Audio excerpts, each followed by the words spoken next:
Episode 1-2. Conversations. Introduce yourself and others. This is a conversation between Miss Laura Ramirez and her husband Ray, who is an American who speaks a little bit of Spanish. Yes, that's really my wife's name and my name that I'm using in this conversation. They're meeting with somebody called Miguel Gomez, and this is an introduction when they first meet. Don't worry if you don't understand it all, that's the point of this unit. We'll be covering it line by line, so by the time you finish the unit, you'll be able to understand everything that's being said and use it yourself. Let's get started. Empecemos.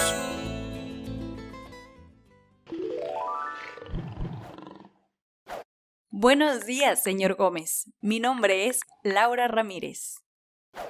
Buenos días, señora Ramírez. ¿Cómo está? Muy bien, gracias. ¿Y usted? Muy bien, gracias.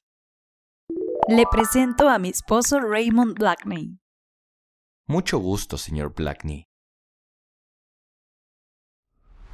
Hey everyone, I hope you all enjoyed this video and your Spanish is improving like mine. You can continue the Spanish course by clicking on the next episode, which is on your screen right now. If there's any topic you want me to cover in a future episode, please just leave a comment below. And finally, if you want to get additional free Spanish practice, get early access to all of our videos, and find your ideal Spanish tutor, just click on the link in the description below. Thanks for watching. Hasta pronto.